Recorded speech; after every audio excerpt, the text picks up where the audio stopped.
All right, everyone. Welcome once again to the Faces of Business. I am your host, Damon Pistolka, and we are live today. And I'm excited because we're going to be talking about the best 2024 SEO practices from a CMO that knows. And we've got Max Montejo here from NextNet Media. Thanks for stopping by today, Max.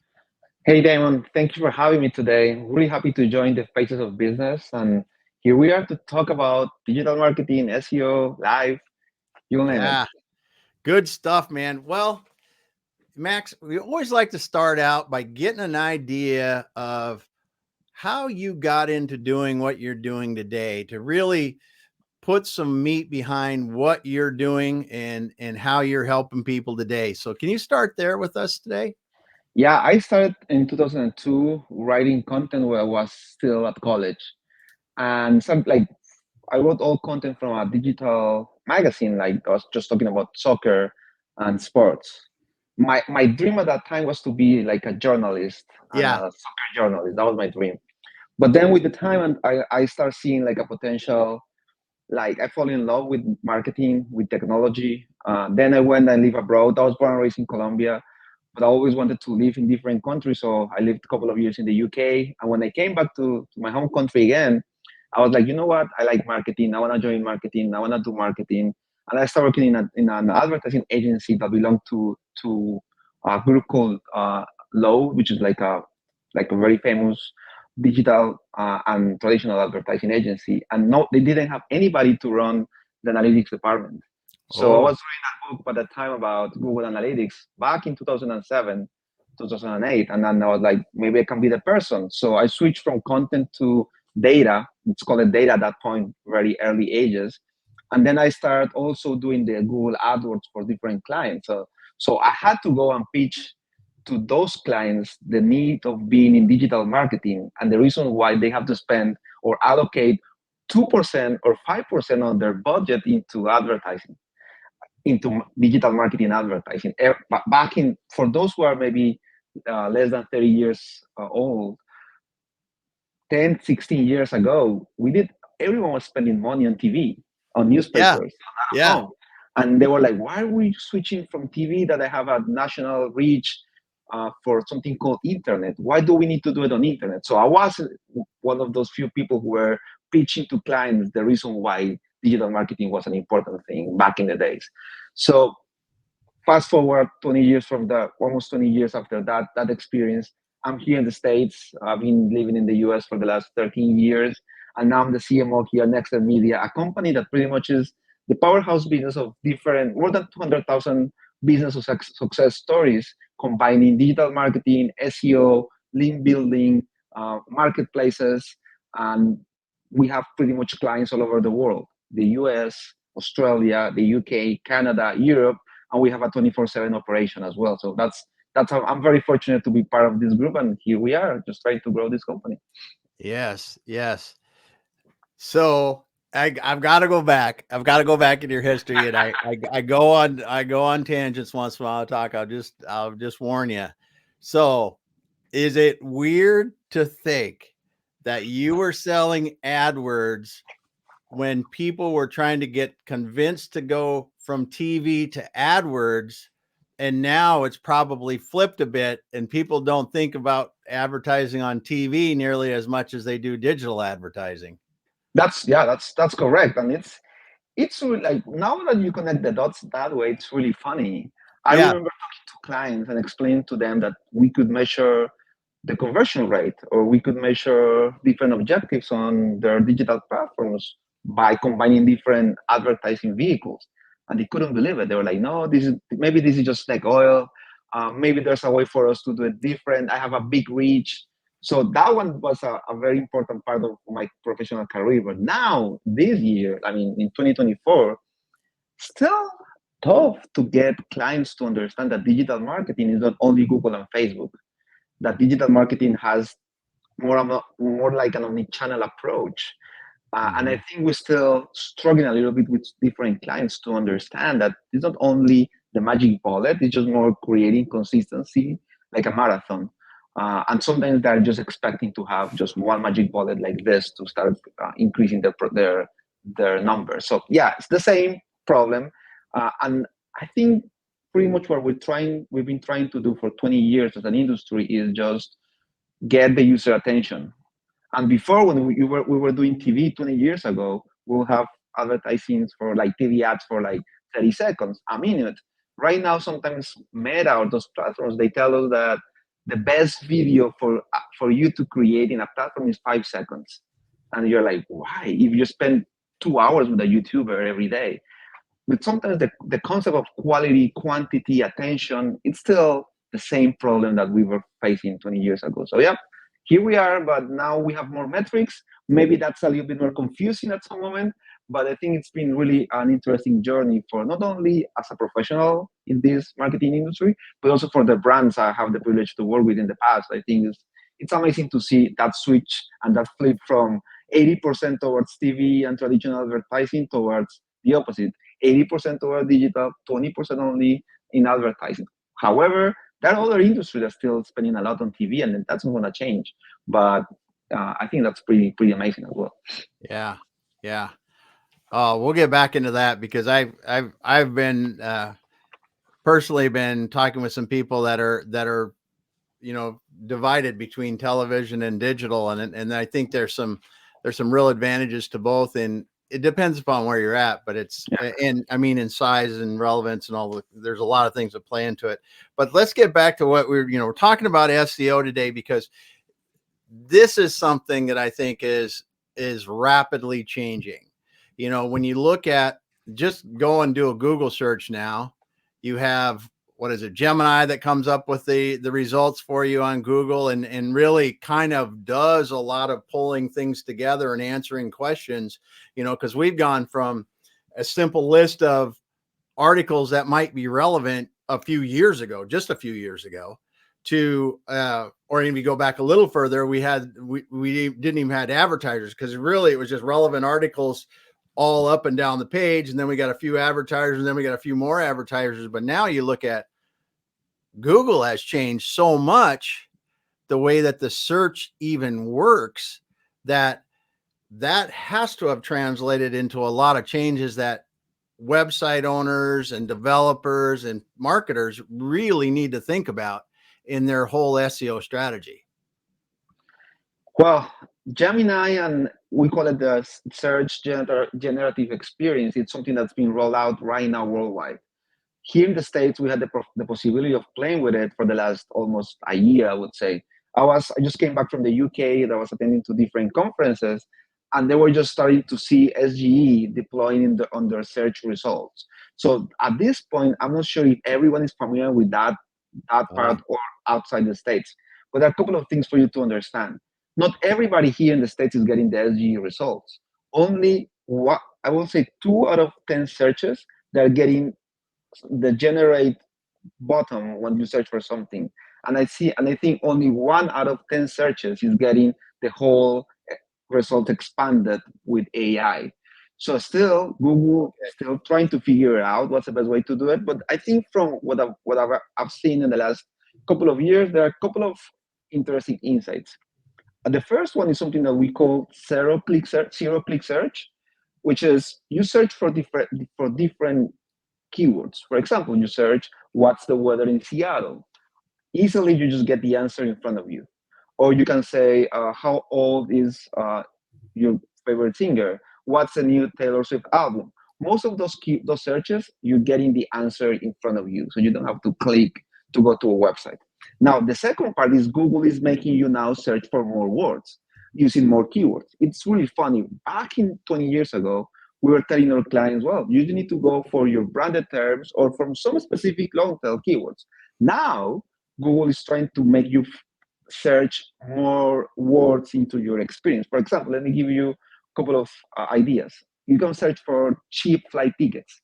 Sometimes Google is going to add different tabs below your search experience, which is cheap flight tickets to India, cheap flight tickets in summer. So they want you to create a more maybe profound search experience, because that's the way their AI thing is going to start connecting. and providing best experiences as well. So we've seen a trend of users changing their habits. And the last one as well is Google is trying to make sure it connects you to the person or the brand that has what you're looking for. Sometimes in the past, we were seeing that there were different content publications that were having like affiliate backlinks or affiliate links, sorry, to different retailers. Right now, Google is, it seems to me like it's giving more relevance to the retailer itself. So if before you were searching for diapers and you will find in position number 1, best diapers, top 10 of the best diapers, and then you will get different links to Walmart, Amazon, whatever. Now, Walmart is first or Target is first. So I think that's another evolution that we're starting to see slowly happening as well. There are different things happening at the same time. We don't have a crystal ball, but I think the zero-click search is something that's going to keep increasing. And now, also as marketers, we need to understand what are those keywords that are going to drive the real intent for brands in our business. And that's what companies like us are working with different clients right now to figure it out. Wow, you just dropped a whole ton. I'm trying to write notes as fast as we're doing this. You dropped a ton of information there, though, because the zero-click search. I mean, that is really, I mean, that's Google's ultimate thing to get you to the information as fast as possible. And it is, my wife and I just did it last night. We were wondering how old a singer was, and we just bloop, got it right then. You know, those are the kind of things that you see. And then you talked about the affiliate, you know, putting the affiliates down farther, and that's got to be a huge impact if they're actually going to be doing this, because every time you search for software, every time you search for diapers, like you said, you're going to say the 10 best diapers, 10 best restaurants in my area, 10 best whatever. Those kind of blog posts have gone wild in the last 5 to 10 years, trying to rank everything up, even to the point to where me as a brand will post the top 10. So even showing competitors so that we can get better rankings on that. That's going to be crazy if they start to do that, but it'll also help the people that are truly the providers of what that person is looking for. Damon, let me go back to the zero-click search. According to different studies, 60% of users who are searching on Google do not click on any result. They just leave once they get the result in their faces. So we're just, again, searching or getting to the user's attention. And sometimes clients don't understand this, but it's just about how you create the title, what information you're providing in your description, what's the page that's appearing in front of the user. So I think from a tech perspective, or from a SEO and content perspective, there's so much job to be done on that aspect that sometimes we could diminish a little bit, could forget about it, but I think it's still relevant. That's the first part. Now, going to the affiliate part, I was talking to different friends of mine who've been very active in the affiliate space in the last 4 or 5 years, creating tons of different content pages, understanding how pretty much we search. And they've said like pretty much their pages are going down dramatically month over month. It's a combination of different criteria, I would say, is the results of the past algorithm update from Google that happened in March. It's a combination of those changes as well. So I think right now we don't have like a clear path about what's happening in that industry, but we've seen like the retailers are getting predominant position right now, and it seems to me like maybe Google is saying let's just avoid the middleman. Let's put you in front of the one who has the product for you, and we'll see what happens. But again, those retailers need more content, so I think that's something that we could also leverage. Yeah. Wow. And then you talked about trying to give users more, like you made the example about cheap airline tickets, and then the things that are doing below. Does that really mean that people that are someone, if I had cheap airline tickets, or I had a site that gave people cheap airline tickets, that we need to be working on content that has longer keyword phrases just to get niche down more? Yeah, I think long tail keywords have been always in place in the market. Sometimes we'll refer to them as a blue ocean because you need to understand pretty much what's that combination of keywords that you need to go after to start getting visits, transactions. But the problem has always been the quantity of users searching for that keyword and the quantity of visits you get in your Yeah. pages through those keywords. So that was the main problem. And I used to have clients who would say, Max, I don't want to give more attention to those long tail keywords because we get 50, 100, 300 visits. And for us, that's not relevant, even though they had great conversion rates. Now, with ChatGPT coming in the market a year ago, and this prompt engineering action, like now you need to create your prompts to get better results. It seems like Google is also pivoting on that idea of getting more words added into the search box rather than only one word. One word. They just want you to make sure you search for what you need, and they're gonna help you based on those little tabs to add more components into your search. The results for a web page is, let's identify those signals. Everything is a signal. Let's identify those intent or intentions from the user. Let's turn them into a good piece of content that follows Google's rules. We can talk about these Google rules later, but let's make sure we just start appearing there. Now, the big question for your audience and for everyone in the industry is, how are we going to measure them? Because maybe we're going to start getting the same 300 visits we used to get, but Yeah. are they going to be more qualified than everyone coming from maybe a different keyword? That depends on the brand. I like to advise my clients the fact that we need to go after those long tail keywords because that's pretty much what the beauty of SEO is. If you're doing SEO to appear with your branded keywords, that's a given. You don't have to do anything. You need to have a website that's pretty much that's it. A website that works, by the way. Other Yeah. than that, I think the magic of this is making sure we understand the intent of the customer, the different combination of keywords, the content that we're going to keep providing, and just provide the best experience in our domain. Yeah. Yeah. That's awesome. That's awesome because it is, man, things are changing so much. And I So, think they're changing, Damon, but I think it's not only from a technical perspective that maybe this used to be before that was just a technical conversation. Now it's just like an omni-channel experience. It's just a conversation about the quality of your business and how you want to position your business. What are the things you want to go after? What are the different key differentiation points that you need to bring into a search experience? So I think now when we combine, we were talking at the beginning of the conversation, 20 years ago, we were telling our clients, please advertise on Google. Please buy some display ads from whichever network. Now it's just, let's refine the tactics we're doing. Let's make sure we provide a valuable action to the customer because sometimes we're forgetting that they are humans and we're using a technological discussion.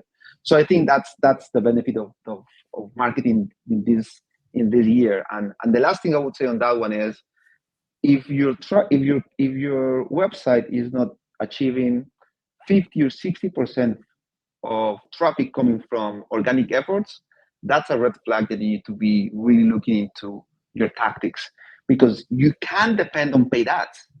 You need to have a balance of multiple channels. But at the end of the day, organic into your website has to be or needs to be the most important source for your transactions, for your traffic, and for your quality of visitors. yeah. Oh, that's great. That's great information. That's for sure. So, wow, so much, so much. So, when you look at this and you think about AI and you think about this content and generating content, and we'll talk about these more recent Google updates. Do you think that the proliferation of AI generated, I mean, just straight up AI generated content is creating opportunities for companies that want to create a higher quality content that has better user experience? And I'm not saying it's not based off of the AI research or whatever, but I mean, we're seeing a lot of people that are basically letting it run, dropping it in, letting it run, dropping it in. And I wonder if you're seeing opportunities to do something a little differently. Yeah, but let me just address this question by telling you and your audience that we are going into a content inflation period of our digital lives. What it means by content inflation is, let's say 10 years ago, I could write 5 blog posts a week or a month. And then my competitors were doing the same amount of blog, thinking of the industry, the audience, the products, you name it. With AI, with everything that's happening with all the open AI chatbots, Jasper, all the companies, Copymatic, all those companies out there, now you can create 60 pieces of content per day, or 100 or 200 or 1,000 content pieces. But then your competitor is going to be, oh, Damon is creating 25 per day. I can create 50. And then the other competitor will be like, well, I'm going to create 60. Now, the problem with this is, first, it's going to be lacking depth in terms of an SME perspective, a subject matter expertise, that's for sure. And the second part is you're going to start creating content not for a human, just for a machine or a crawl to read it. So I think Google noted that one in the last couple of algo updates they came up with. And pretty much what Google is saying is you're free to use AI. You can use it as long as you follow the EEAT guide that we're giving you to write content. Google EEAT pretty much stands for experience, expertise, authority, and trustworthiness. And if you have those four in your content, you're going to be ranking fine. With that being said, you can use AI, and I think there's a big opportunity for us to start leveraging AI in our content from maybe a creative perspective, maybe helping us to create A/B testing from subject lines, titles. I still think the AI is a little bit generalistic. You can have different actions or great outcomes from a broad perspective, but when you ask AI just to create something very particular about specific topics, I think it's just lacking, or it ends up to create new content or new idea that they don't exist. So I Yeah. would say just a balance, but I do see the opportunity there. And actually, we in our company we're using Next Media we're using AI to bring more actions to our client. We just released today one of our brands, the Hot, a link. It's called the AI Link Select, which is a tool that pretty much matches your website with all the inventory we have from a link building perspective, and you just need to buy it.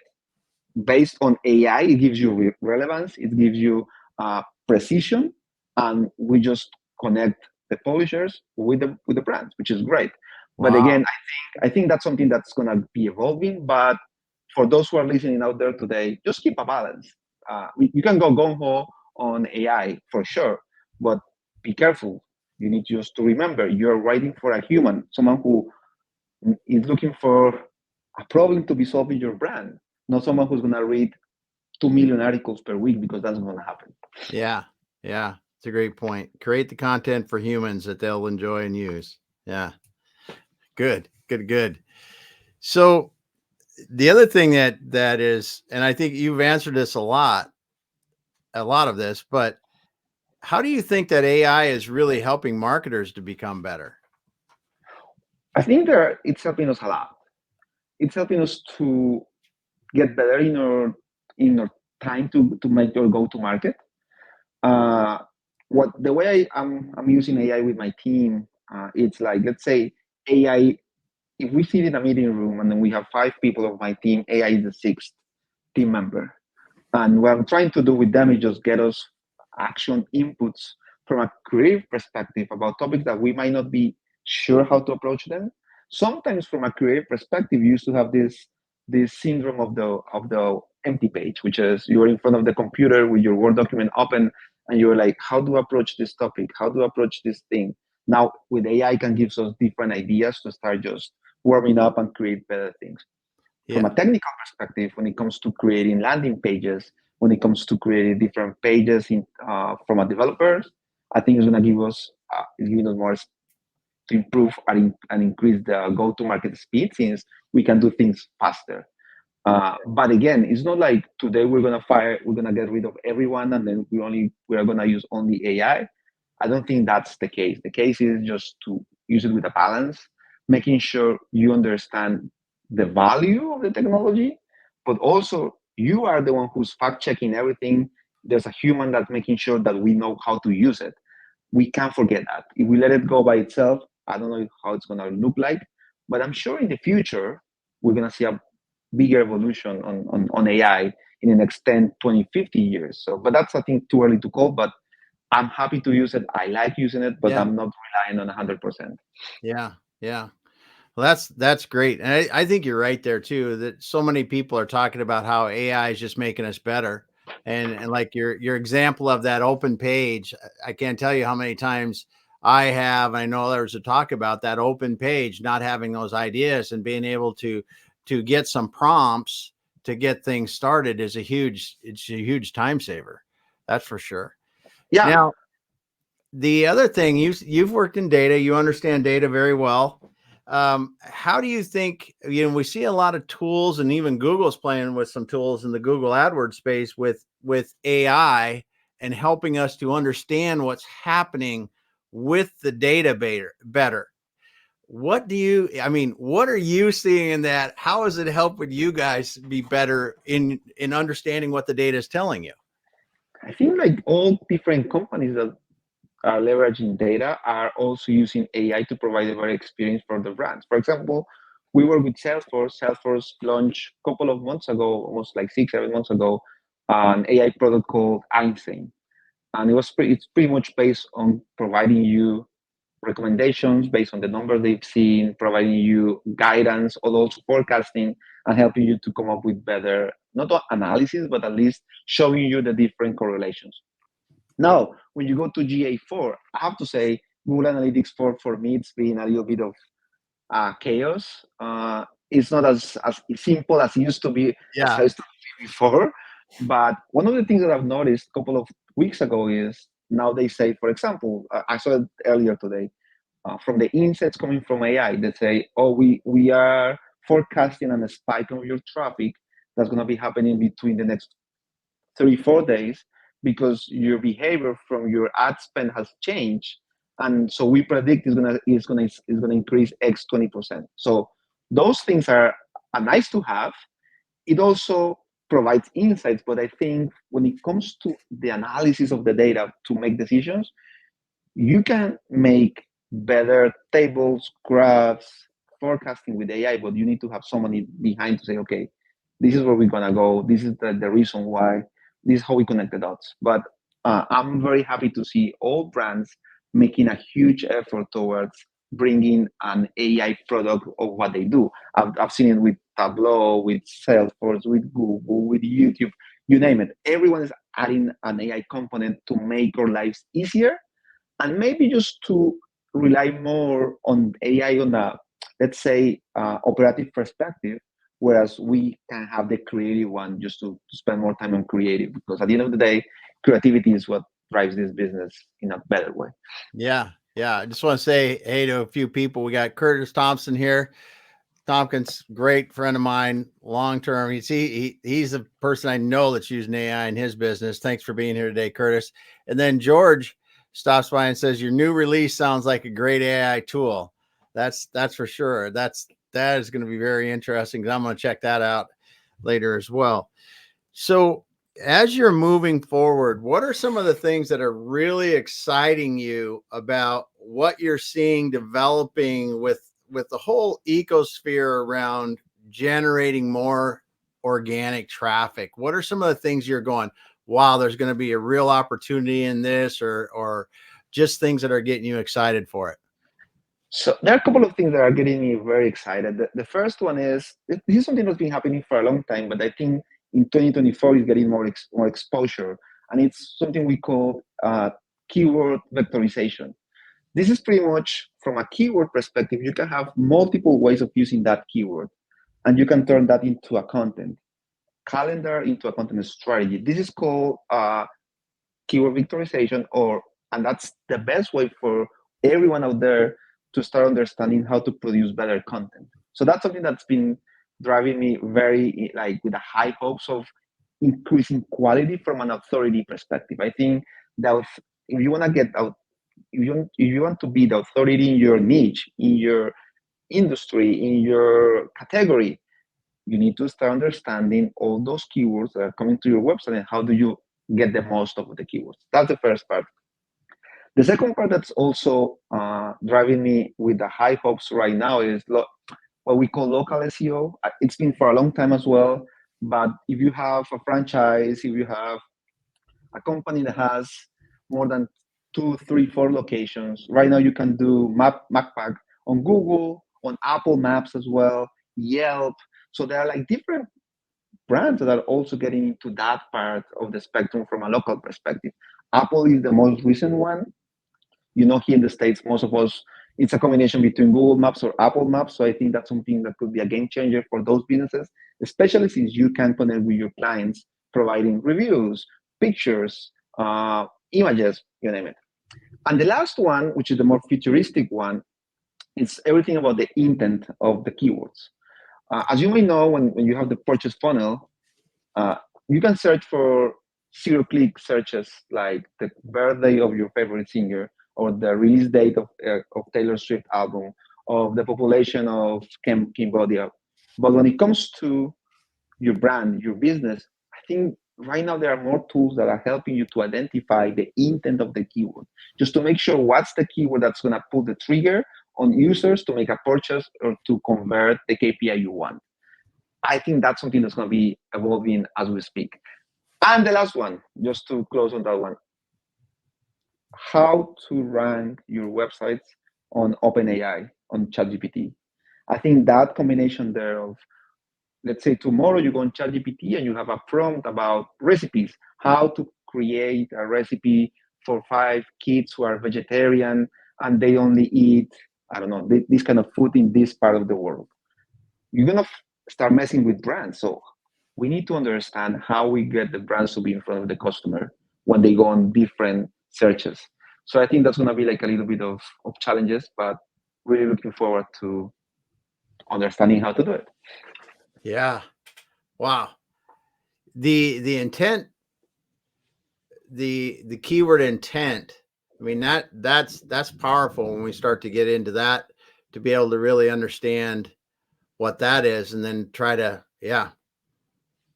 Wow. Yeah, right now I think that's a big part since it's like a connection of multiple neurons all together. So that's Mm-hmm. a keyword.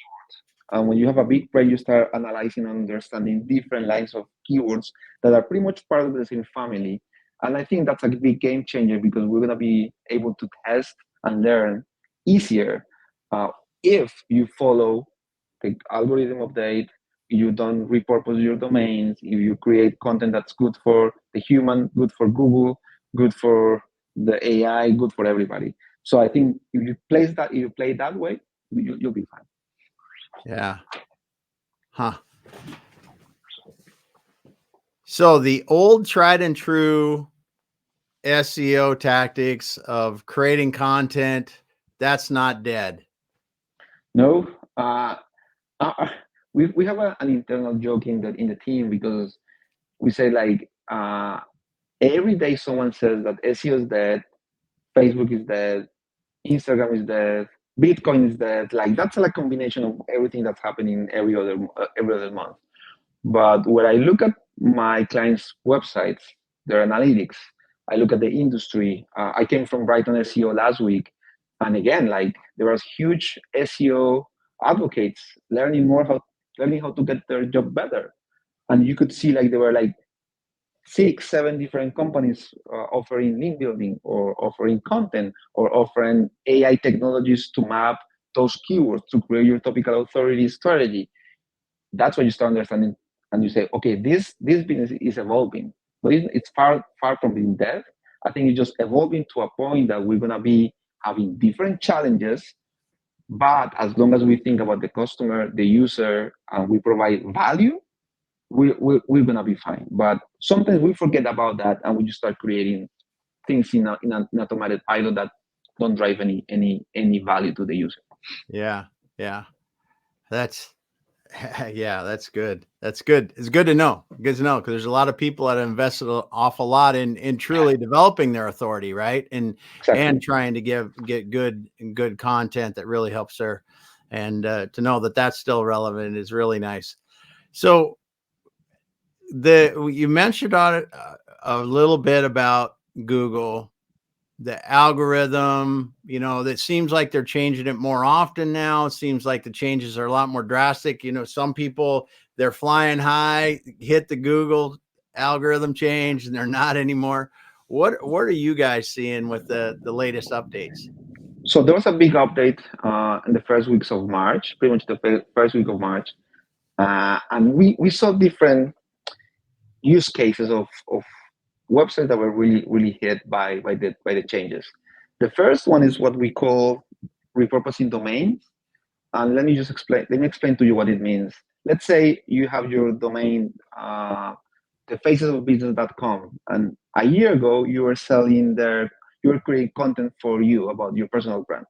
And suddenly, 6 months ago, you changed completely everything from that perspective, and then you started selling books and you start Okay. selling Amazon items, whatever. So Google is penalizing and was going hard on those who had changed the reason why they had that domain. That's repurposed domains. The second part is those who are abusing on AI content, uh, publishing 60, 70 articles per day in a high quantity without any relevance or value. That's important. I would say the third part is those who still have technical difficulties from an SEO perspective. From a technical SEO, I think that's something that you need to pay attention to because that's the core of your system, the core of the day to day. But other than that, there are more hypotheses that we haven't been able to prove completely. There's going to be another, like a second part of the algo update or another correction that's going to happen on May 5th, a couple of days from now. We'll see what's the impact because what happens is sometimes the industry just stops moving as fast as they used to move while they get used to the algorithm update, while they understand what's their traffic. And of course, we've seen like decrease on different criteria for a website perspective. Some of my clients or people I know, they've lost 20, 30% of their traffic. Wow. It's a correction of the market, yes. What do you need to do? Just pay attention to the value, how you create content, pay attention to your technical parts of the website. Let's make sure you have the basics right. And sometimes you don't even have the basics right. So that's pretty much where I will say my recommendation goes to all of those listening today. Yeah. So the repurposing domains where you were doing something with your domain before and now you're doing something different, that's going to get penalized a bit.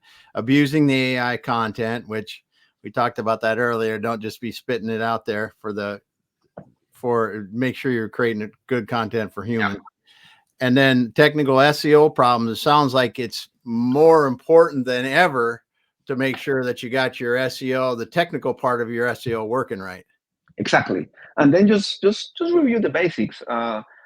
We were doing a webinar yesterday with one of our brands about technical SEO, and then we were saying we've seen clients who don't pay attention to their sitemap or the robots TXT, and they don't even submit anything, or they just leave it by the sake of the spirit to go and change it. Pay attention to those items. Pay attention to your technical parts. It's never too late for you to go and check and fine tune everything from a technical perspective and keep doing what you're doing as long as it provides value.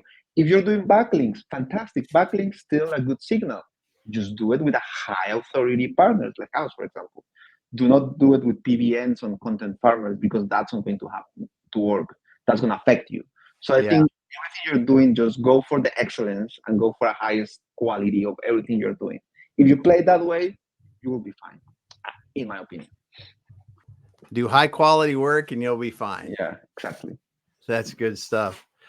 Well, as we're winding down here, Max, what are some of the things that you're looking forward to that are the big challenges that you're seeing coming up that you're looking forward to tackling in the next year?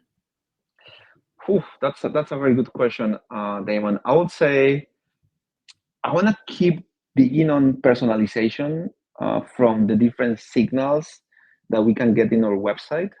I'm really tired of seeing different brands offering one layer of personalization, which is your subject line. Hello, Max.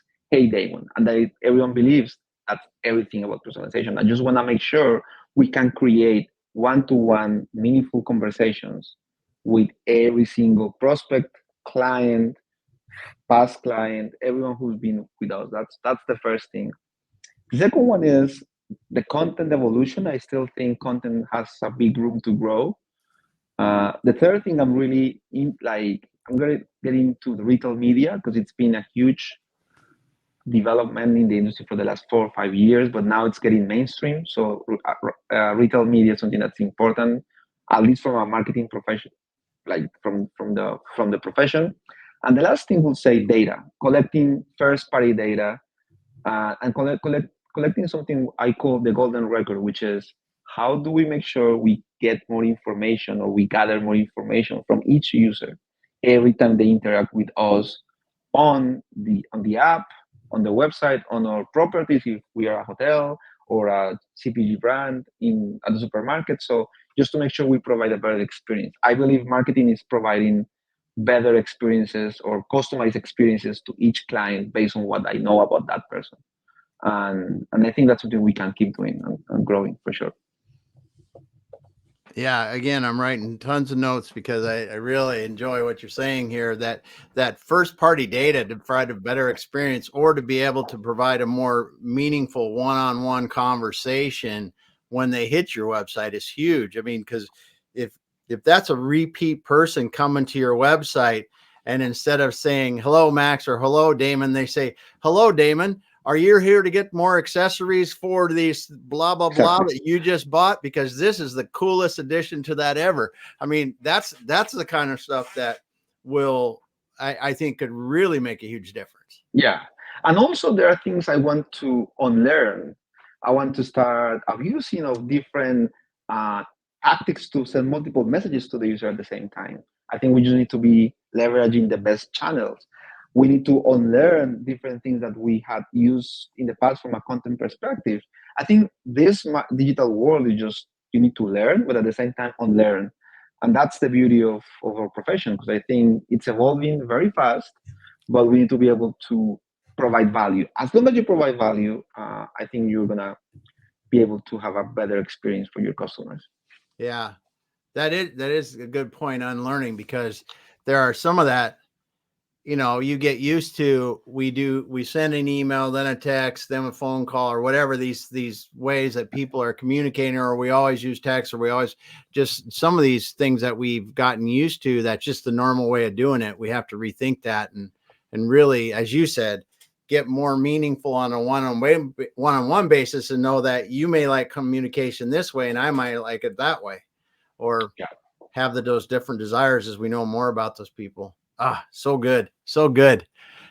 Wow. Max, it's been awesome having you here today on the Faces of Business.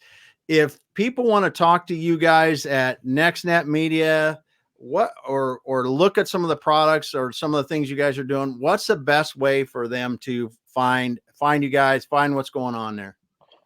They can go to nextnetmedia.com.